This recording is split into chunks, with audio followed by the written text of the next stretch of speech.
Bago tayo tumungo sa mensahe ng Panginoon, nais po natin iparating ang ating pakikiramay sa pamilya ng namatay. Isa po sa naging haligi ng ating simbahan, nung ito po yung nagpapasimula pa lang, si Tita Mel Batalier. Kung nais niyo po magpahati ng tulong, pwede po kayo mag-send dun sa number na sinend ko po sa ating GC. Siya po ngayon ay nasa Bicol. So, si Tita Mel po ang asawa ni Kuya Jun na dating kapartner ni Pastor Oji. Ang ating pong pag-aaralan sa umagang ito ay nasa Book of Matthew chapter 1 verse 20 to 23.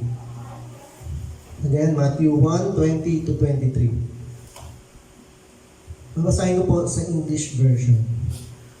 Sabi po rito, verse 20, "But after he had considered this, an angel of the Lord appeared to him in a dream and said, 'Joseph, son of David, do not be afraid to take Mary home as your wife, because what is conceived in her is from the Holy Spirit. She will give birth to a son, and you are to give him the name Jesus, because he will save his people from their sins.' All this took place to fulfill what the Lord had said through the prophet. The virgin will conceive and give birth to a son, and they will call him Emmanuel, which means God with us." Tayo po ay manalangin. Nakilala namin Diyos, purihin ka sa umagang ito. Maraming salamat sa iyong mensahe na inihanda para sa amin sa umagang ito, Panginoon. At kami ay naniniwala na yung salita na ito ang siyang magbibigay sa amin ng kalakasang spiritual upang kami makapagpatuloy sa pananampalataya at paglilingkod sa iyo. Salamat po, Diyos, at dalayan namin na ikaw po ang siyang patuloy na madakila sa aming pananambahan. At dalayan po namin na bawat isa ay mapagpala ng iyong salita. Ito po aming dalangin sa pangalan ni Jesus. Amen. Palakpakan natin muli ang Panginoon. Bagamat wala po ang iba, ang mahalaga po ay nariyan ka. Kaya sabi mo sa katabi mo, "Salamat kapatid." Dahil kasama kita ngayon. Amen. Tayo muling nagkasama-sama, ilang linggo na lang, matatapos na po ang taong 2024. Linggo na lang ang binibilang, 10 days to go na lang before Christmas. At mga ilang araw pa, magpapalit na ang taon.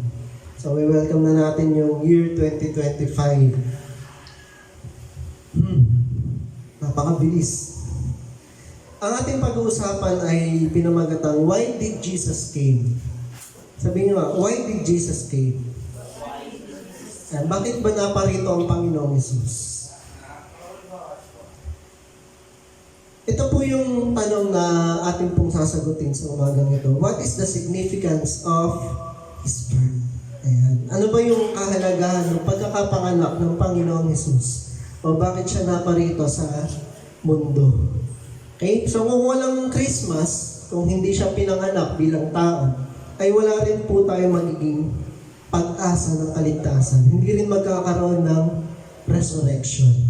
Okay? So kung may Pasko ng pagkabuhay, yung resurrection, Easter Sunday na tinatawag secularly, na ganun din po kahalaga yung Christmas. Okay? So ito yung talagang Pasko or Pasqua, feast.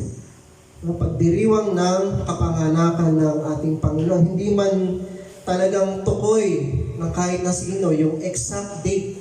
No? Kasi maraming nagko-question bakit ba ipinagdiriwang niya ng December 25? Sino pa nakakaalam? No? Nang talagang petsa kung kailan pinanganak ang Panginoon. Subalit tayo po ay hindi na tayo doon nakatingin. Masaya sabi ng iba, nasa Bible ba yan? Na i-celebrate yan. Ang ating pong dahilan bakit natin ito ipinagdiriwang, dahil tayo ay nag-aagalak na isinilang ang ating tagapagligtas. Amen? Ang diwa ng Kapaskuhan, ito po ay tungkol sa Panginoon. Amen? It's all about Jesus. Hindi naman ito tungkol sa atin. No? Kaya ang mahalaga, alamin po natin, bakit ba naparito siya sa ating mundo.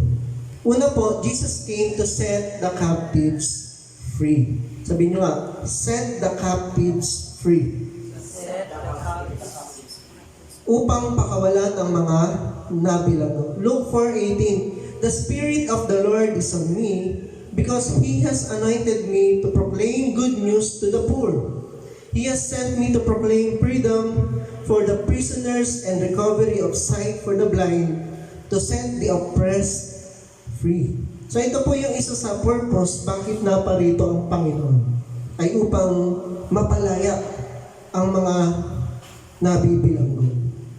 Hindi po literal na bilanggo, kundi ito po ay tumutukoy din sa spiritual bondage ng bawat tao, na tayo ay nakagapos sa kasalanan. Jesus came to set us free from the bondage of sin. All of us are in the bondage of sin, and Jesus came to set us free. Yan yung mahalagang maintindihan po natin, na kaya naparito ang Panginoon upang tayo ay maging malaya. All of us are sinners according to God's Word. Alam natin yan, Romans 3:23. For all have sinned and fall short of the glory of God. And therefore, all of us are entitled for punishment in hell. Ayan, sikat na word ngayon yan, yung entitled. Sabi sa Romans 6:23, alam din natin ito, for the wages of sin is death, but the gift of God is eternal life in Christ Jesus our Lord. Mga kapatid, naparito ang Panginoon upang ikaw ay mapalaya. Nais niya na makalaya ka mula sa gapos ng kasalanan. Hindi mo lang alam, subalit ikaw ay bihag ng kasalanan. At kung wala ang Panginoong Hesus sa iyong buhay, kailanman ay hindi ka magkakaroon ng kalayaan. Itong kalayaan na ito ay libre niyang ibinibigay sa iyo. Na kahit buksan naman yung tarangkahan ng isang piitan o kulungan, kung ayaw namang lumabas, di ba, nung nakakulong, baliwala din. Kahit kalagan ka, na yun daw, nagkaroon ng experiment yung mga psychologists. Itong isang hayop, no? Sinanay nila ng nakatali o nakakulong sa loob ng maraming taon.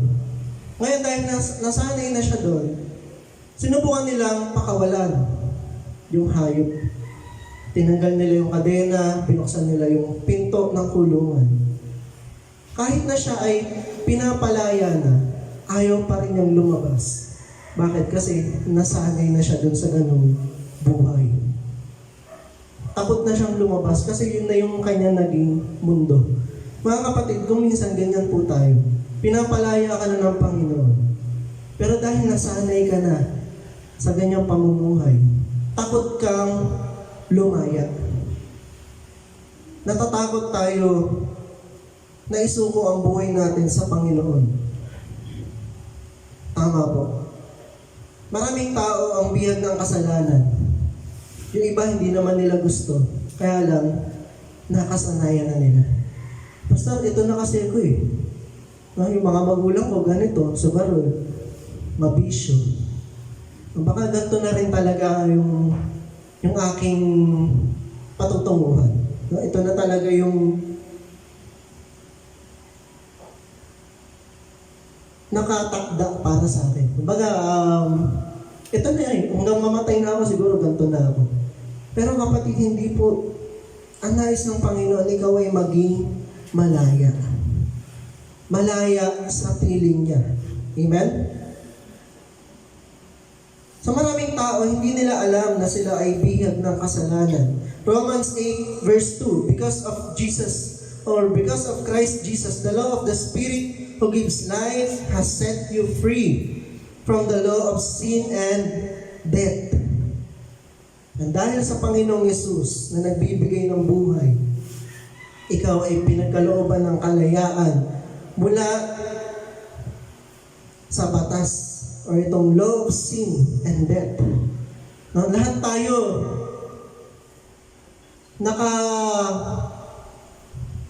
nakagapos dito sa law na ito. Na dahil nga tayo lahat ay makasalanan. Hindi tayo makakawala unless merong magbayad para sa atin. At yun ay walang iba kundi ang Panginoong Hesus. Amen? That is the law of sin and death. No? If you are a sinner, you are entitled for the punishment. And that is death. And what is death? Death is separation. Yung pagkahiwalay mo sa Panginoon. At ang pinakamatinding death na pwede nating danasin ay yung eternal death. O yung walang hanggang pagkahiwalay sa Diyos na lumikha sa atin. Hindi ka lamang nais palayain ng Panginoon mula sa kasalanan, nais ka rin niyang palayain mula sa kamatayan, the sting of death. Sapagkat ang kabayaran ng kasalanan ay kamatayan. Sabi dun sa Romans 6:23 na binasa natin. Na pagka nagtrabaho ka, hindi ka papayag ng walang bayad. Diba? Kaya yung ginamit na word doon is wage. Kasi hindi pwedeng hindi igagawad o ibibigay. Kasi meron kang ginawa. Ano yun? Kasalanan. Anong bayad doon? Kamatayan. So, ang kabayaran ng kasalanan ay kamatayan. Dapat mo lang tanggapin because it is a wage. Okay? John 8:32, then you will know the truth and the truth will set you free. Ano ba itong tinutukoy na truth? Ano ba ang katotohanan? Si Jesus ang katotohanan. Siya yung katotohanan na magpapalaya sa atin. John 14:6, Jesus answered, alam natin tong lahat, I am the way and the truth and the life. No one comes to the Father except through me. Hindi tayo makakaparoon sa Ama, kundi sa pamamagitan lamang ng Panginoong Hesus. Ang sino mang palayain ng Panginoong Hesus ay tunay ng magiging malaya. Hindi malaya upang gumawa ng kasalanan, kundi malaya mula sa kasalanan. Kasi yung ibang Christian, dahil sila ay naniniwala sila, ligtas na ako. Kahit anong gawin ko, ligtas pa rin ako. Kaya ang naging lisensya pa yung kanilang kaligtasan para gumawa ng kasalanan. Naging malaya para magkasala. Hindi po. Ang nais ng Panginoon, ikaw ay maging malaya mula sa kapangyarihan ng kasalanan na bumibihag sa atin. Amen? Hindi ka pinalaya ng Panginoong Hesus upang lalong magkasala. Pinalaya ka ng Panginoong Hesus upang hindi ka na maging alipin ng kasalanan. Amen? Pag ikaw ay pinalaya, ibig sabihin, tinatanggal na ang iyong pagiging alipin o sunod-sunuran. Di ba yung alipin, kung ano yung dikta, kung ano yung gawin, o yung ipagawa ng kanyang master, yun yung kanyang gagawin. No, kaya nung tayo ay hindi pa tayo naboborn again, ang ating master o ang ating sinusunod sa buhay natin ay yung kasalanan. Kung ano ay dikta sa atin ng ating laman, yun yung ating ginagawa. Pero once na ikaw ay nasa Panginoon na, you are in Christ, si Kristo na ang naghahari sa'yo. Ikaw ay namumuhay na sa Espiritu, sa spiritual. Hindi na magiging matamis sa'yo yung pait ng kasalanan. Kasi nung nasa kasalanan ka, yung kasalanan na mapait, para sa'yo matamis. Di ba? Para sa'yo masarap. Ang tawag doon, magkakaroon ka ng conviction. Sabi niyo, conviction. Malalasahan mo talaga kung ano yung tunay na lasa ng kasalanan. Hindi mo na magugustuhan. Hindi mo na kayang sikmurain na gawin itong kasalanan na ito na alam mo na ayaw ng Panginoon. Amen? Again, John 8:36, so if the Son sets you free, you will be free indeed. Bakit inulit? Bakit binigyan ng diin? Kasi nais ng Diyos maunawaan natin na ikaw ay pinalaya na. Kapag ikaw ay pinalaya ng Panginoon, ikaw ay tunay na magiging malaya. Huwag mo nang ibalik yung gapos sa'yo. lumabas ka na sa kulungan. Amen? Huwag ka nang manatili dyan.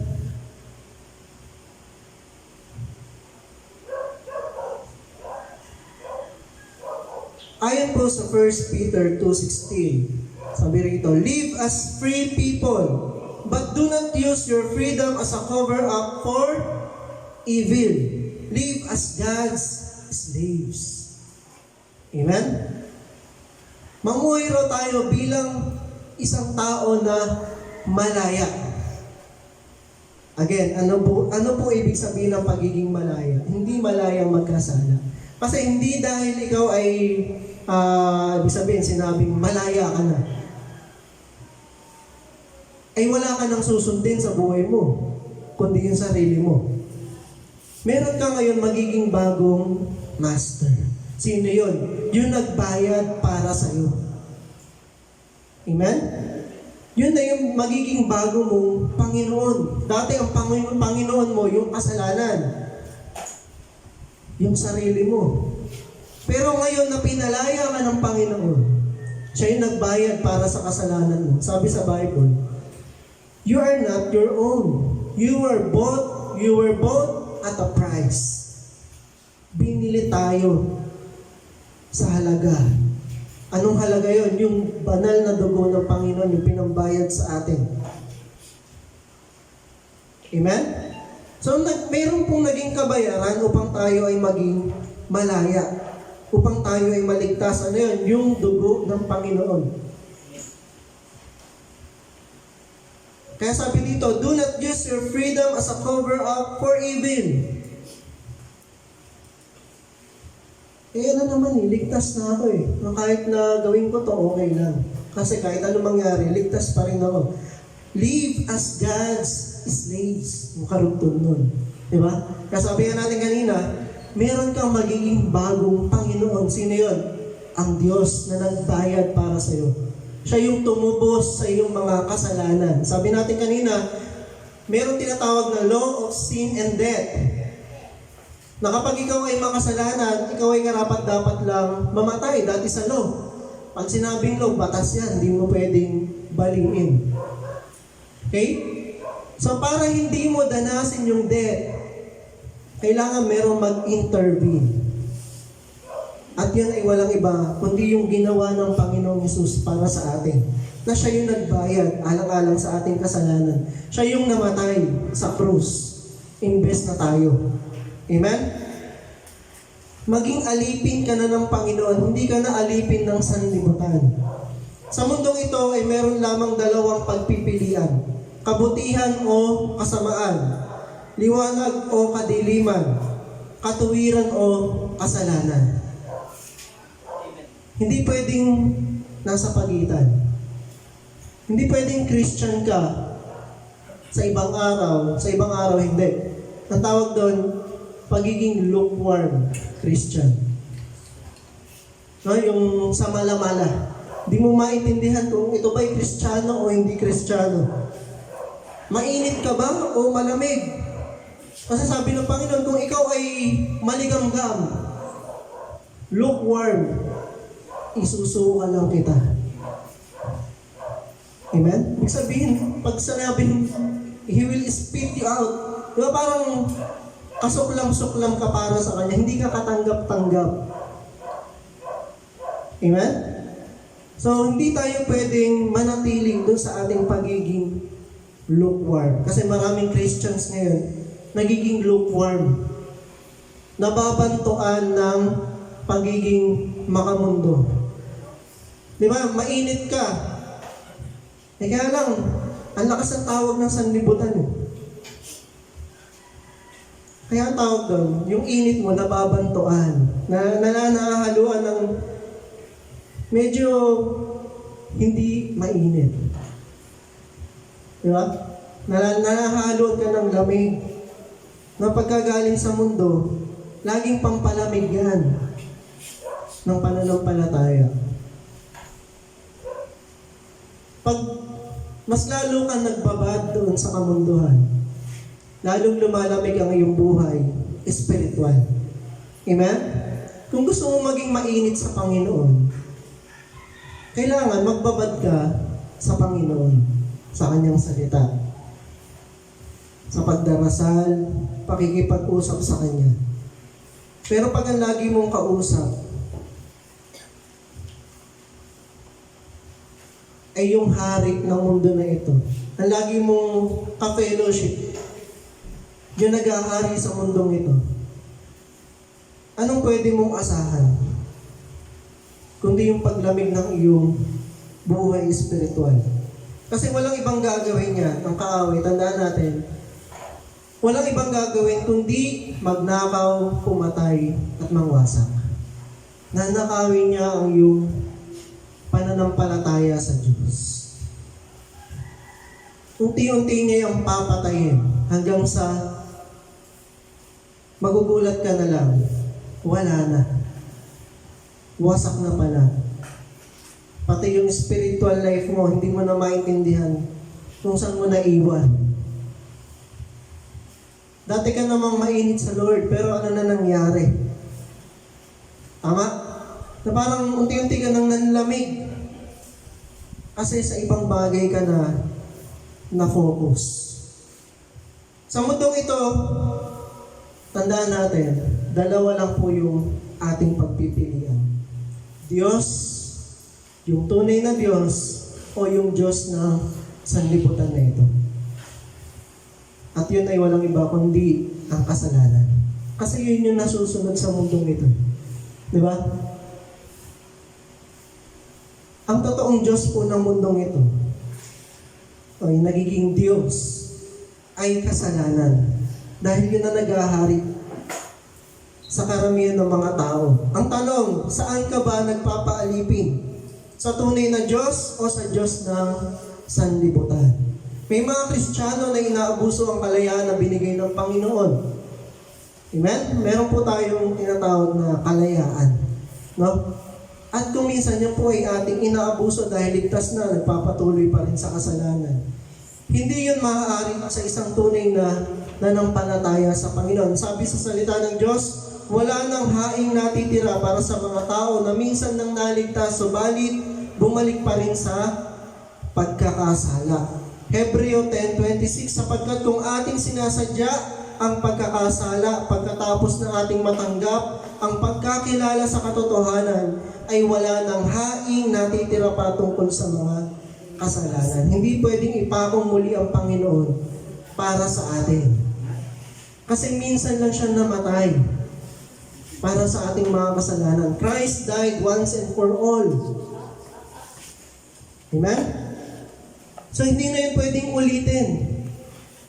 Hindi na pwedeng mangyari ulit na bababa ulit siya dito, magkakatawang tao, dalawa na yung Pasko. Di ba?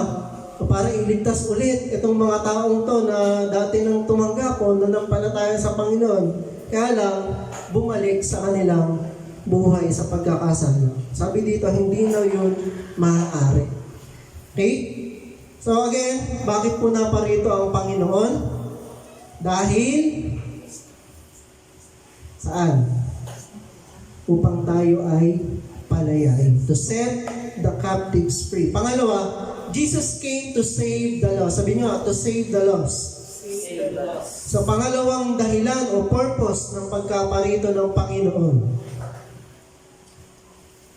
Luke 19 verse 10, for the Son of Man came to seek and save the lost. Jesus came to save us. He took the form of a man to save mankind. Hindi siya nagpadala dito ng anghel. Hindi niya pinadala dito si Archangel Michael or si Gabriel. No, ikaw yung mamatay para sa mga tao na yan. Hindi. Ang pinadala po niya, walang iba kundi ang kanyang kaisa-isang anak. Amen? Na mahalaga para sa kanya. So hindi po ito birong sacrifice. Okay? He humbled himself on the cross to take away our shame. Siya na yung tumanggap ng kahihiyan. He became the atoning sacrifice to redeem us from our sins. Sabihin natin, siya yung naging bayad. Siya mismo yung naging kabayaran. Amen? Yung kanyang sariling dugo. Philippians 5 verse 8, in your relationships with one another, have the mindset as Christ Jesus. So ito po yung mahalagang maunawaan natin, na hindi biro yung naging sakripisyo ng Panginoon, alang-alang sa atin para tayo ay iligtas at abutin. Sabi sa verse 6, who being in very nature, God. So siya ay tunay na Diyos sa kanyang kalikasan. Did not consider equality with God something to be used to His own advantage. Rather, He made Himself nothing by taking the very nature of a servant. Kaya nung ang Panginoong Hesus ay narito sa lupa, siya ay nagdadasal sa kanyang Ama na nasa langit. Bakit? Kasi hinubad niya yung kanyang pagka-Diyos. Iniwan niya ron yung kanyang pagiging Panginoon. At isinuot niya yung kanyang pagiging alipin ng kanyang Ama na nasa langit. Taking the form of a servant, being made in human likeness. Sipin nyo, nabaliktad, di ba? We are made in the image of God. Pero Panginoon, He took our likeness to save us. And being found in appearance as a man, He humbled Himself by becoming obedient to death. Kasi nga siya ay servant nung siya ay narito sa mundo. Amen? Hinubad niya yung pagka-Diyos niya at siya ay naging alipin. Even death on a cross. Imagine, you are the maker. Kasama ka ng Diyos. Sa pagkalika, ang lahat ng bagay ay hindi nalikha kundi dahil sa iyo. Nasabi doon, everything that was made through Him, for Him, and in Him. Amen? Tapos, biglang iaalay mo yung buhay mo, magkakatawang tao ka, para lang iligtas yung mga tao na nilikha mo. Ganyan tayo kamahal ng Panginoon. At tinis niya yung siya po ay naging masunurin hanggang sa krus ng kamatayan. Death on a cross is very shameful. Kahiya-hiya kapag ikaw ay napako sa krus. Sobrang nakakahiya kasi nakabilad ka, kitang-kita ka na lahat ng tao, ayan, isang makasalanan, karapat-dapat lang siyang parusahan. Punong-puno siya ng dugo, no, ang suot lang niya, parang lampin, di ba? Yun na lang ang natira sa kanya, yung kanyang kapirasong damit, panloob. Na sobrang nakakahiya. Pero mo, Diyos, tapos ganun yung dinanas para sa atin. Di ba?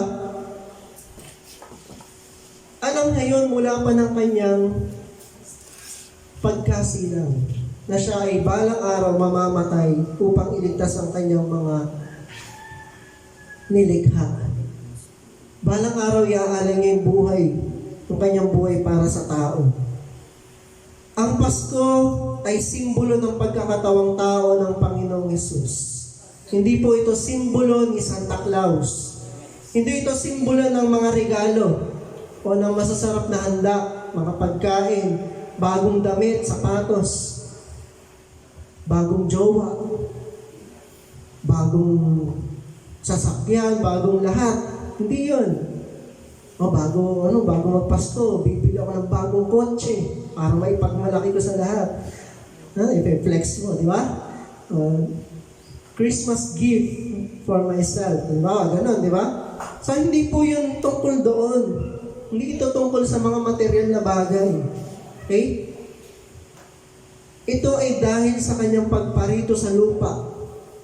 Nagdiriwang tayo dahil meron tayong pagkakataon na maligtas at mapasapiling ng Diyos sa kalangitan. Yun ay kung mananampalataya ka sa Kanya bilang Diyos at tagapagligtas.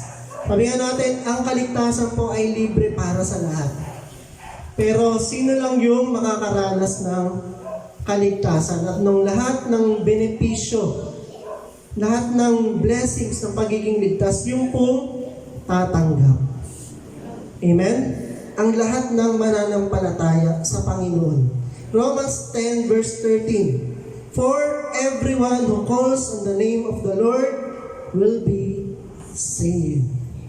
Again, for everyone who calls on the name of the Lord will be saved. Do you believe that Jesus Christ came to save you? Because not all people shall be saved. Only those who will believe and put their faith on the Lord Jesus Christ. Yun lang po yung maliligtas. Anyone who rejects Him will also be rejected. Okay? Anyone who rejects Him will also be rejected by Him in the judgment day. Pag nireject mo ang Panginoon, i-reject ka rin niya sa huling araw ng paghukom. So don't waste the opportunity to be saved. You never know when will be your last day here on earth. Itong linggong to ay sobra pong nakakalungkot, parang napakahaba ng linggo. Ilan yung makakakilala kong namatay? Isa na si Tita Mel. Yung isa po yung nilibing din nung last Wednesday, yung ninong ko po sa kasal. Na hindi na siya nakatindong kasal ko noon. Pero siya yung pinuntahan namin para magpapirma. Okay? So, nakakalungkot na hindi mo na alam kung kailan mo makakasama yung taong yan. Na kaya habang kapiling mo, sulitin mo na. Ibigay mo na yung best mo para maipakita mo yung pagmamahal mo para sa Kanya. Amen? Kasi nga, hindi po natin alam kung hanggang kailan tayo dito sa mundo. At ano ang sabi sa Bible? Today is the day of God's salvation. Huwag mo na ipagpabukas. Huwag ka na magpatumpik-tumpik kasi marami na pong tao na nabigyan ng pagkakataon na tanggapin ng Panginoon, manampalataya, pero sinayang nila yung pagkakataon. Sabi nila, bukas na lang, saka na lang, kapag ready na ako. Ang tanong kapatid, hanggang kailan? Hanggang kailan ka may hininga? Hanggang kailan ka mayroong chance na manampalataya sa Panginoon? Hindi mo alam, hindi natin hawak ang ating buhay. Tanging Diyos po nakakaalam. God never wanted anyone to perish. He does not want anyone to be thrown to hell. People perish because of their own actions and decisions. Nais ng Diyos baligtas ang lahat ng tao. Subalit ang mga taong na Kanyang nais maligtas ay sadyang ayaw lumapit sa Kanya upang sila ay maligtas. 1 Timothy 2 verse 3, For this is good and acceptable in the sight of our God and Savior, who will have all men to be saved and to come unto knowledge of the truth. For there is one God and one mediator between God and man, the man Christ Jesus, who gave Himself as a ransom for all to be testified in due time. Amen? Sa mga tuwid, ang Panginoong Hesus po, ang nais niya ang lahat ay maligtas. Romans 5:18, Therefore, as by the offense of one judgment came upon all men to condemnation, even so by the righteousness of one, the free gift came upon all men unto justification of life. Yung una pong tinutukoy, yung pong kay Adan. No? Na dahil sa isang tao, pumasok ang kasalanan. Bagamat si Eva po yung natukso. Pero dahil sila ay mag-asawa, ito yung ni-explain ko kanina sa misis ko.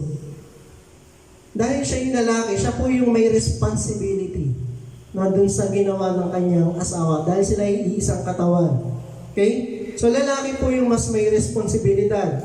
No, kaya ang sabi doon, for the sin of one man, tinutukoy doon si Adam. Pumasok ang paghuhukom sa lahat ng tao. No, yung condemnation to all men. So even so ito po yung analogy.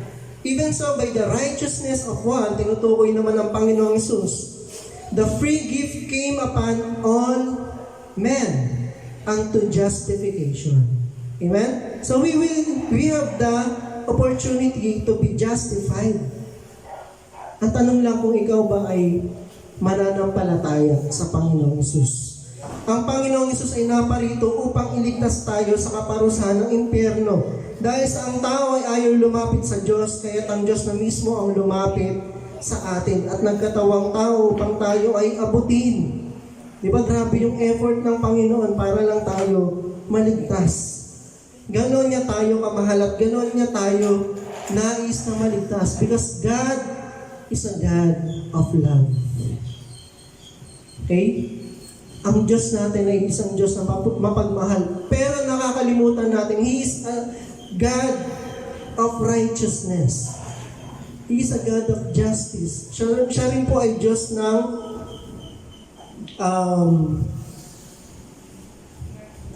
yung pagiging just. O siya ay patas na Diyos. Amen? Bagamat siya ay mapagmahal, siya din po ay isang Diyos na makatarungan. Igagawad niya ang kaparusahan sa dapat gawaran ng kaparusahan. Pagdating ng araw, yun po yung mga tao na hindi kumilala sa Kanya bilang kanilang Panginoon. 2 Peter 3 verse 9, the Lord is not slow in keeping His promise, as some understand slowness. Instead, He is patient with you. How about you? Are you patient with your neighbor? Mapagpasensya ka ba dyan sa katabi mo? Sabi dito, He is patient with you. Ang Diyos mapagpasensya sa atin. Not wanting anyone to perish, but everyone to come to repentance. Amen? Kaya nga ang Panginoon nagalit doon kay Jonas. Kay Jonah. Sabi, di ba, nung last part nung story about kay Jonah, pinatubo ng Panginoon yung vine sa tabi ni Jonah. Tapos kinabukasan, natuyo. So itong si Jonah nagalit, Panginoon, bakit naman gano'n? Bakit mo hinayaan mamatay itong yung vine? Parang gano'n po yung story, di ba? Naging silungan niya yung vine na yun. Tumubo ng isang buong maghapon.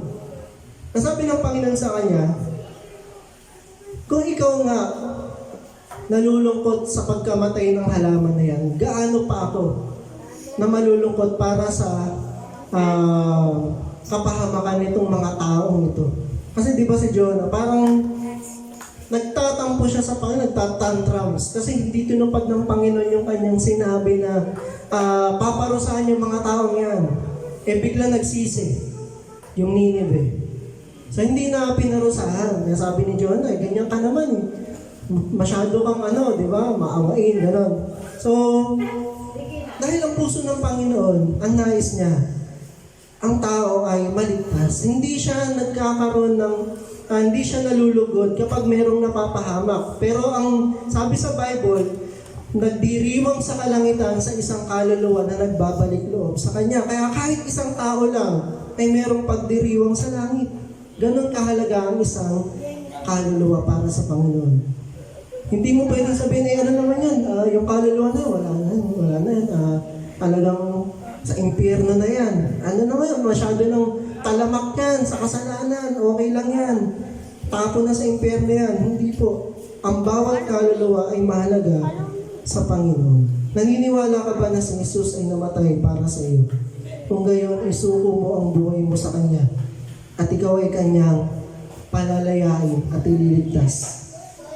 Sapagkat sinabi niya sa Kanyang salita, 1:1 verse 12, subalit ang lahat ng tumanggap at sumampalataya sa Kanya ay binigyan niya ng karapatang maging mga anak ng Diyos. Amen. Purihin ang Panginoon. Ito po ay malinaw na nagpapahayag na kung ikaw ay tatanggap mananampalataya sa Panginoon, wala ka na pong pwedeng ibang idagdag upang ikaw ay maligtas. Ang kailangan mo lang ay manampalataya sa Panginoon. Again, bakit naparito ang Panginoong Hesus? Upang tayo ay iligtas. Pangatlo, Jesus came to establish His kingdom. Why did Jesus came? Bakit may Kapaskuhan? Bakit siya pumarito sa mundo? Yun ay upang itatag ang Kanyang kaharian. dito sa lupa. Isaiah 9 verse 6, "For to us a child is born, to us a son is given, and the government will be on his shoulders. And he will be called Wonderful Counselor, Mighty God, Everlasting Father, Prince of Peace." Minsan may nakausap ako na Mormons. Kasi nung nasa Bible school kami, isa sa aming practicum, punta kayo dyan sa palibot ng Bible school.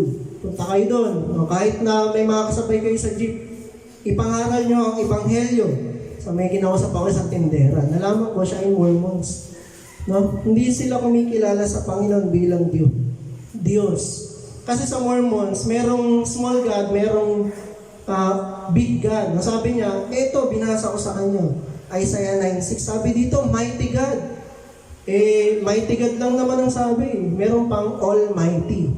Diba? So, Mighty God lang siya, hindi siya Almighty God. So, sila naniniwala din, balang araw, i-elevate sila sa pagiging Diyos. Ganon din ang nangyari kay Jesus. Yun ang kanilang belief. Okay, so mag-ingat po tayo sa mga false beliefs. Kasi pwede tayong mapahamak kapag mali ang ating paniniwala. Jesus did not just came to be our Savior, He came to be our King. He came to set His kingdom on the hearts of those who will believe in Him and those who will put their trust in Him. Ang Panginoong Hesus ay naparito upang itatag ang Kanyang kaharian sa puso ng mga taong mananampalataya sa Kanya. Hindi lamang siya isang tagapagligtas. He is not just our Savior, but He is also our King. Sabi sa Revelations, He is King of Kings, Lord of Lords.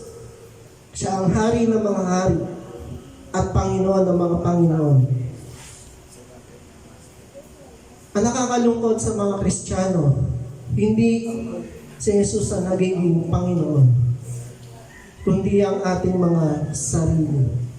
Bagamat nanampalataya ka na sa Panginoong Jesus, sabi nga natin, somewhere down the road, you have left your first love for Him.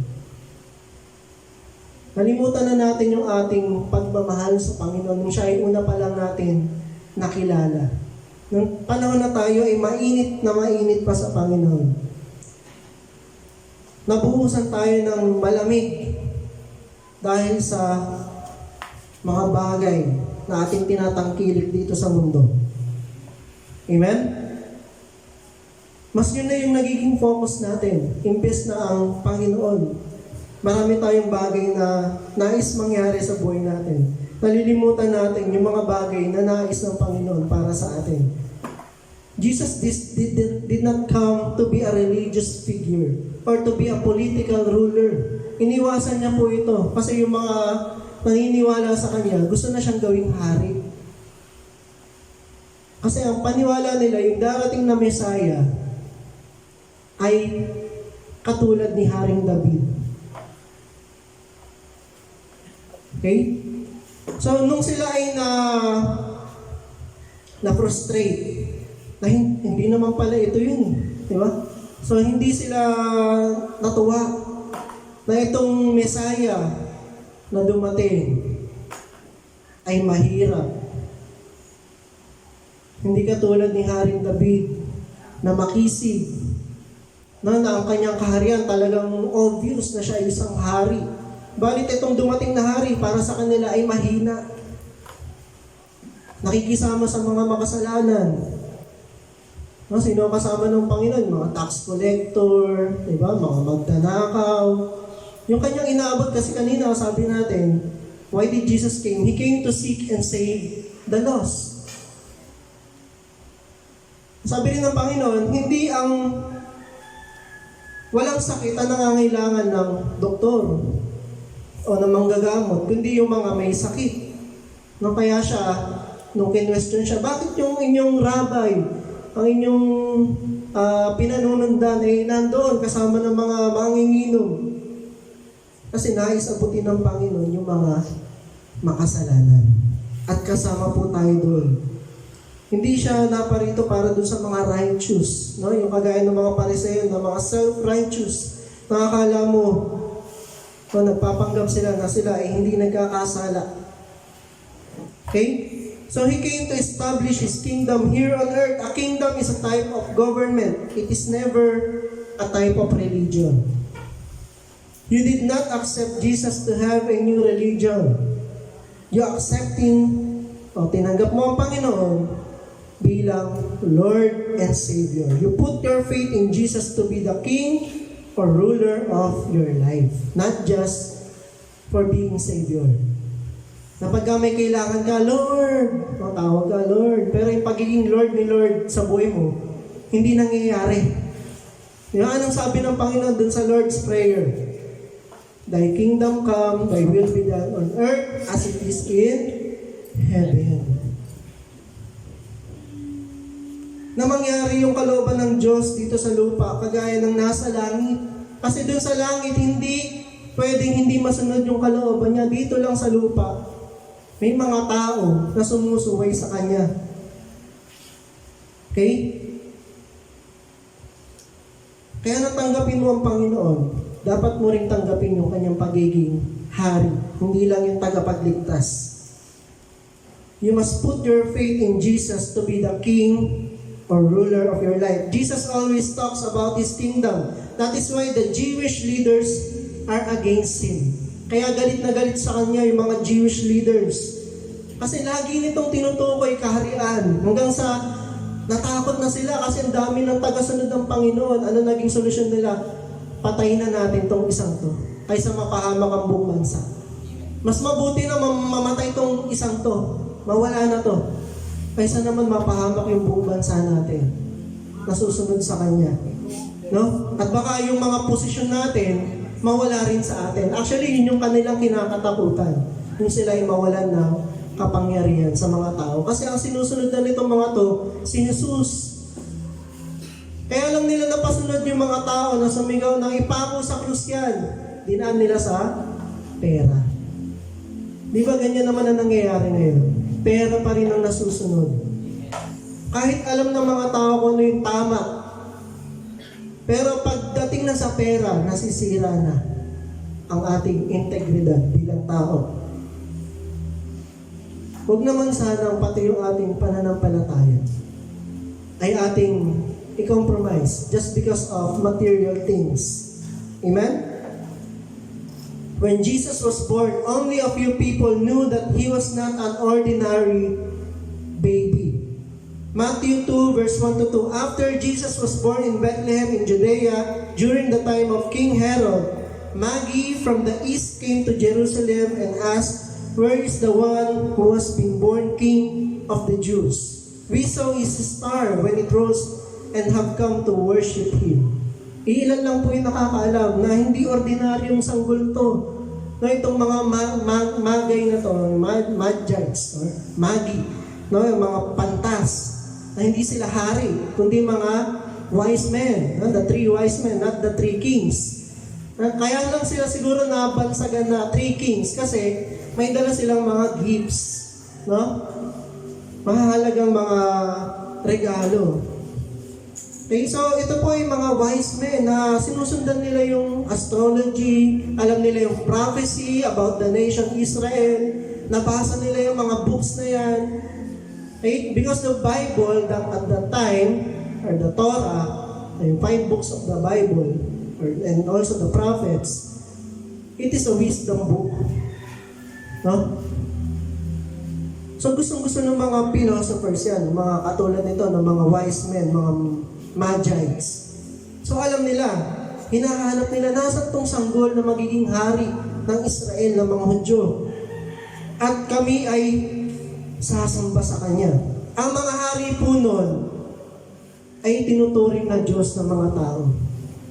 Parang sinasamba. Huh? Halos sambahin talaga ng tao nun ang mga hari. Kaya ito, nung malaman nila ito yung magiging hari ng mga Hudyo, nais nila itong sambahin. Hindi man nila alam na ito ay tunay na Diyos. Gusto niya silang sambahin dahil sa kanyang pagiging susunod na hari. What did Jesus said when He was asked how to pray? Matthew 6:9-10. "This then is how you should pray, Our Father in heaven, Hallowed be thy name, your kingdom come, your will be done on earth as it is in heaven. Laging ang tinutukoy yung kaharian, kingdom. Kaya doon na nagkaroon ng pangamba itong mga Jewish leaders. At nung sinabi pa niya na gigibain ko ang templo na yan. Gibain niyo yung templo na yan at aking itatayo sa loob ng 3 araw. Okay? And lagi rin nilang pinaparatangan ng Panginoong Hesus ng blasphemy. Kalapastanganan sa Diyos yan.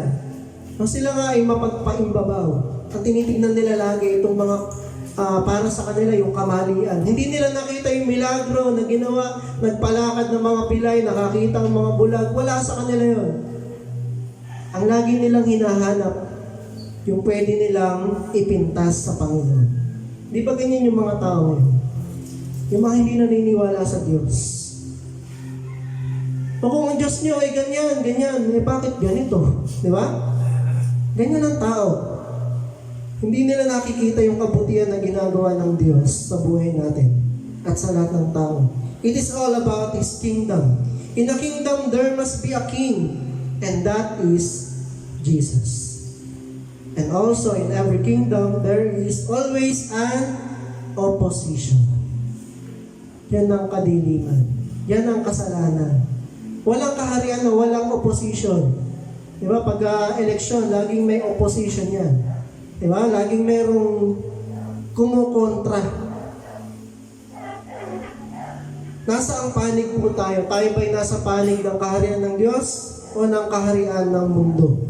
Ang kasalanan. Do you want to accept Jesus as your King and Savior? Tayo pong lahat ay tumayo para sa ating panalangin. At ating pagpasalamat na ang Panginoong Hesus ay naparito. At hindi po walang kahulugan o walang kabuluhan ang kanyang pagparito sa lupa. Ito po ay napakahalaga. Sapagkat kaya siya naparito ay upang tayo ay mapalaya sa ating pagkakagapo sa kasalanan. Siya ay naparito upang iligtas ang mga makasalanan, ang mga nawawala sa tamang landas. At siya ay naparito upang itatag ang kanyang paghahari sa puso ng bawat mananampalataya sa Kanya. Inanyayaan ko po ang sino man na nais magsuko ng kanyang buhay sa Panginoon sa panalangin po na ito. Tayo po ay manalangin. Panginoon, tinatanggap ko ang iyong kaloob ng kaligtasan. Kinikilala ko na ako ay isang makasalanan at nangangailangan ng isang tagapagligtas. Ako po ay nananampalataya na si Jesus ang tanging daan at ang kanyang dugo ang naglilinis sa akin at nagbibigay kalayaan mula sa kasalanan, sumpa at mga gawa ng kadiliman. Pinapahayag ko ngayon ang aking mga kasalanan at aking tinatalikuran ang masamang pamumuhay. Aking hinihingi ang iyong kapatawaran. Pangunahan mo ang aking buhay sa araw na ito at magpakailanman. Maraming salamat sa iyong kaloob na kaligtasan at sa buhay na walang hanggan. Ito po ang aking dalangin sa pangalan ni Jesus. Amen. Patuloy tayo manalangin sa Panginoon. Panginoon, maraming salamat sa iyong pagparito sa mundo. Hinubad mo yung pagka-Diyos at isinuot ang pagiging alipin hanggang sa kamatayan sa krus. Alang-alang sa kaligtasan ng mga tao na mananampalataya sa iyo. Salamat, Panginoon, dahil ikaw ang naging sakripisyo o kabayaran para sa aming mga kasalanan. Salamat, Panginoon, dahil kami ay pinalaya mo na mula sa kasalanan at sa bunga nito na kamatayan. Salamat sa kaligtasan at sa buhay na walang hanggan na iyong ipinangako sa lahat ng mananampalataya sa iyo. Salamat, Panginoon, dahil ikaw ang siya nag-ahari sa puso ng sino man na isinuko ang kanyang buhay sa iyo, Panginoon. At dalangin namin na patuloy mo kaming gabayan at bigyan ng lakas upang aming masunod ang iyong kalooban at hindi po ang aming sariling kalooban. Hindi po ang tawag ng laman ng maghari sa aming mga buhay, kundi ang iyong pagkatawag sa amin. At kami mamuhay ng may kabanalan at katuwiran na kalugod-lugod sa iyong harapan. Salamat o Diyos at patuloy namin tinataas sa iyo ang buhay ng bawat isa naming kapatid na aming nakakapiling sa pananambahan. Ito po aming dalangin sa pangalan ng Panginoong Hesus. Ang lahat po ay magsabi ng Amen. Palakpakan natin ang